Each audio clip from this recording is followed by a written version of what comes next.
Let's get this out of the way. What motivated you to take on your former boss in the way you have done? Well, there's basically been two reasons which I have repeated over and over on social media. And first is that young persons like myself who serve politicians should never again be taken for granted. Secondly, to warn Nigerians, educate them before the elections to prevent them from making the greatest mistake ever. If Nigerians think that they've seen corruption before, let them wait until they make the mistake of putting the Atiku family into office. All right. Can you tell us more about how you came in contact with former Vice President Atiku Abubakar?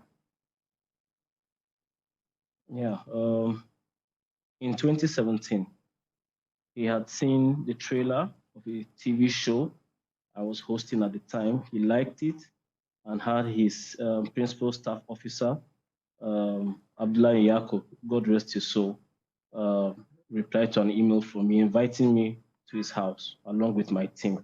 We met with him on the 1st of August, 2017, and then a relationship ensued from there. All right. So before then, you had never met former Vice President Atiku Abubakar. Before 1st of August 2017, no. All right. So what kind of relationship did you have with him? Because some people are doubting if you were really his former aide. Oh, well, at first it was a father-son relationship. We're quite close. Sometimes he would ask me to come over to Dubai to meet with him. Um, I have facilitated appointments of other media aides for him.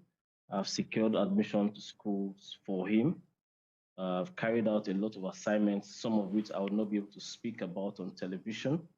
Um, it's also instructive to note that as damage control, when they sent some of their spokespersons to deny his ever having a relationship with me on national television, it didn't take too long for some others to realize, it was them digging a grave for themselves because, I mean, it's common knowledge, the relationship I had with him, And so not too long ago, on practically on the same day that Dino Melai was saying Atiku never had a personal or professional relationship with this person, Sheikh Umadi was saying, yes, he did indeed work with Atiku uh, as an aide, you know. I was not just an aide to Atiku himself. I had a legal contract with his daughter Hawa, for whom I was her media strategist, and also with his son Mohammed, who is chairman of Atiku Support Organization, right inside Atiku's campaign headquarters, where I was the media director as well. So if it was a father-son relationship and you had this connection with his family, at what point did you fall out with Atiku to start piecing together information while still his aide? What really happened? Why did you record your boss? As I stated in my feed of it, you know, my boss wasn't the kind of man that, I could call randomly, because he was always busy and most times his phone wouldn't be with him. So initially, I had to record those calls so I could play back instructions without having to revert back to him, and bother his schedule. Um, yeah, that particular phone call that you just played, it didn't quite sit well with me because you see, people have to understand that I was besotted with the man. It wasn't because of his presidential ambition. I sincerely loved the man, and I was happy to, be under his tutelage at the time, But that particular explanation that he gave to me, um, because it didn't sit well with me. If anybody can who used to follow me on social media at the time can replay. After that explanation, I never went back to engage Kayode Ogundamisi, whose tweet had led to that conversation, because when I heard what my principal had said, I realized that there was more to this. it led me to, after a few years, a couple of years, I began to see so many other things within the family. There's this huge dysfunction, that doesn't augur well, that doesn't speak well of the family. It lies behind the facade that people cannot really see. But I am Nigerian, I have children, and so do millions of other Nigerians. And I understand that if this is allowed to fester, if this is promoted to Aso Rock, then the entire Nigeria will be shattered. And so I decided to come out and try to prevent this from happening. All right, still talking about that particular audio, at what point did that conversation happen? Oh, yeah. I had seen a tweet by one Kayode Ogundamisi, alleging that Atiku had received a 100 million naira bribe from former Plateau State Governor Joshua Dare. You'd recall that the governor had been sentenced to prison as a result of that particular transaction. Other names were mentioned. And unlike some media aides, I didn't used to defend my principal blindly. I'd always seek clarification from him, ask him for the facts of the matter before I would know what to say out there. So I had sent him an email asking, for the facts about that transaction. And he mentioned SPV. I didn't, honestly, it was the first time I was hearing about SPV, and then because I didn't understand it, he called me to explain. That was what led to the phone conversation that you played. I was shocked, with the things he told me, and it led me to begin to try to dig deeper, and re-examine the person I had so much believed in. Okay, so I'm sure you must have seen or heard that Senator Dino Melaye described you as a blackmailer and attention seeker. How would you react to that? Well, first of all, Nigerians know who the biggest political clown in this country is, and that's the person of Dino Melaye. And it was a very weak attempt, at damage control. The issue here is very germane to Nigeria's future as we approach the 2023 polls. Let's assume, but not even concede, that I am a blackmailer. How does this change the fact that Atiku admitted to having used SPVs for corruption? You see, they're trying to divert attention.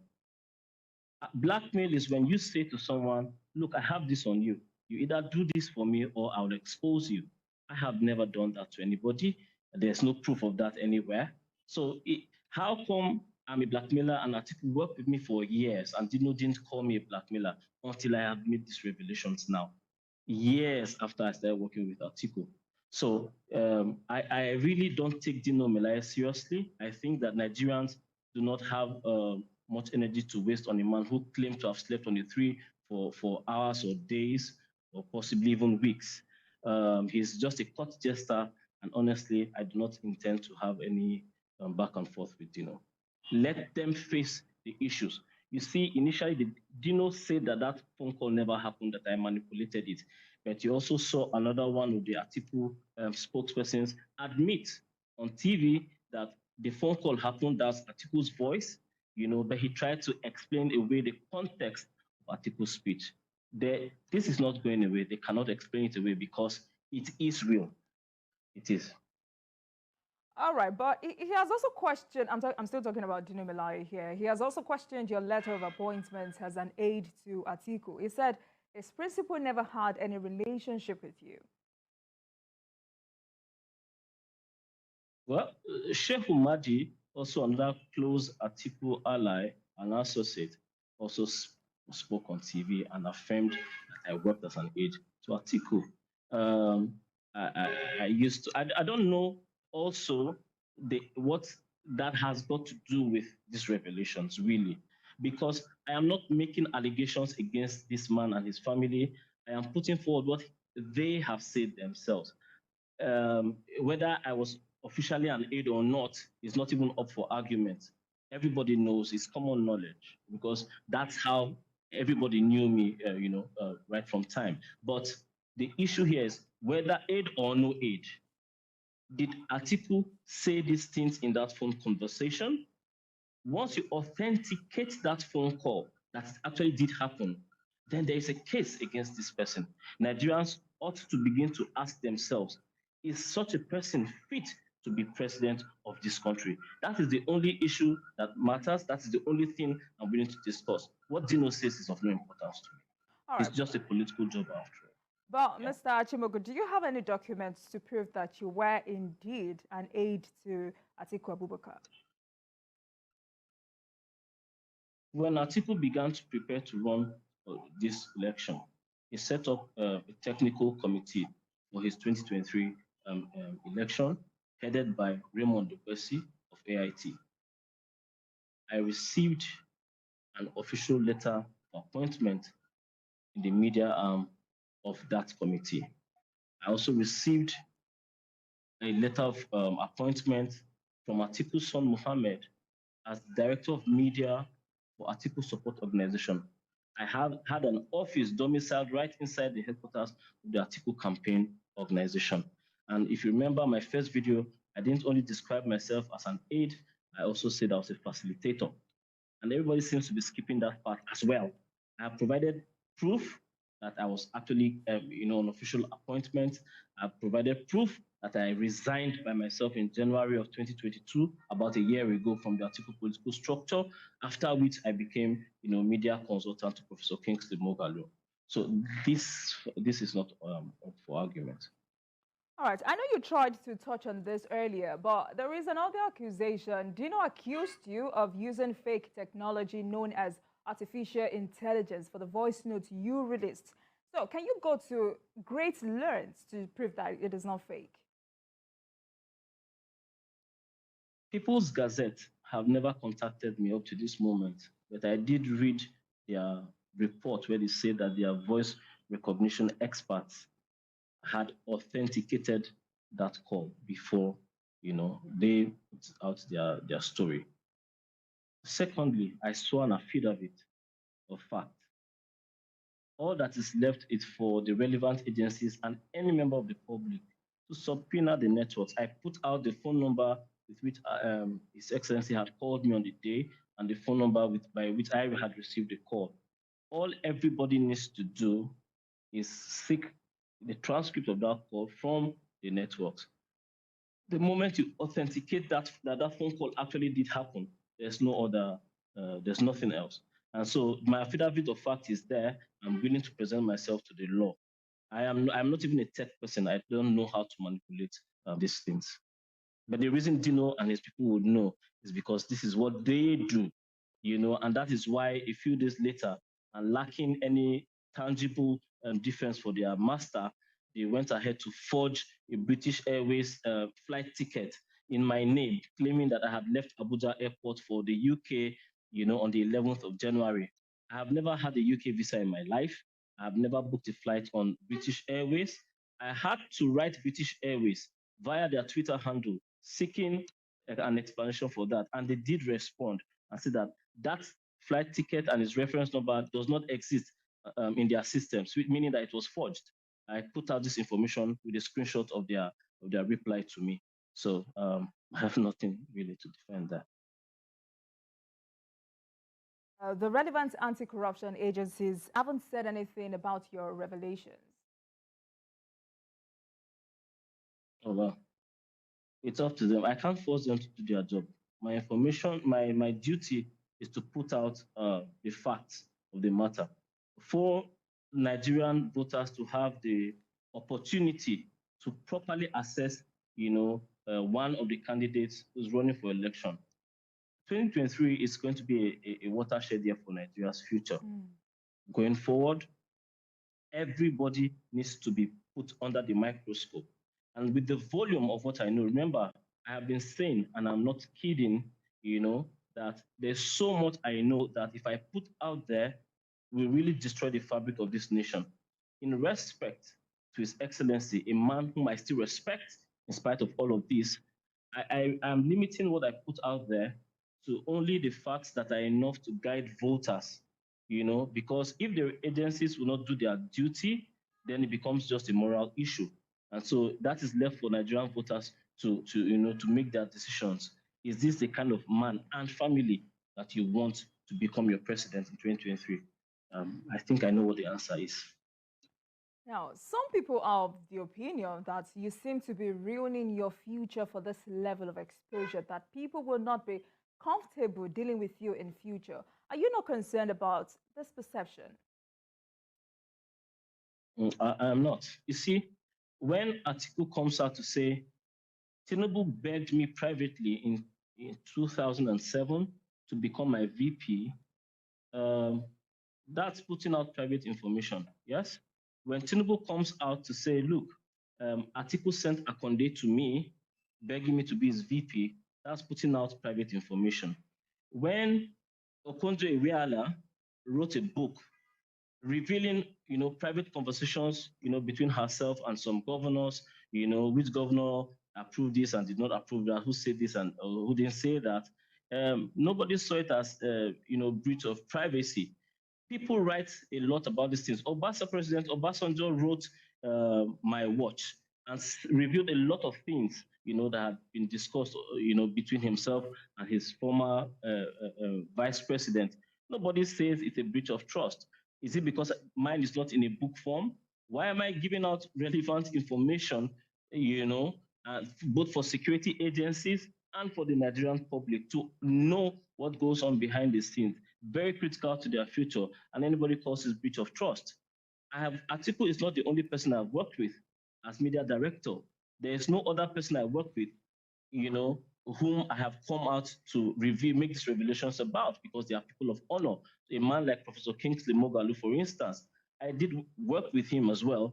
And even though he had lost his presidential primaries, he still came out, to praise the work I had done for him and even write me, a letter of personal recommendation.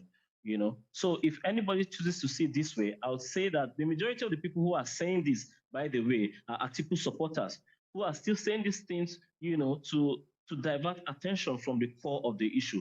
I'm really not worried about that. Those who trust me, trust me. And if anybody does not trust me after now, well, still so be it. I know I have done my duty to country.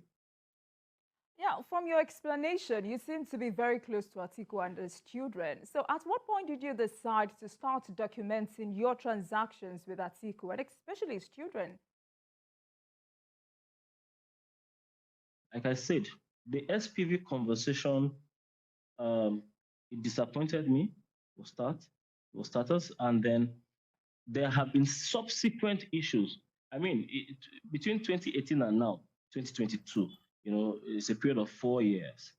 And the things I saw by reason of my, relationship with the family, having things I can really put out here at the moment, because of what the effect will be.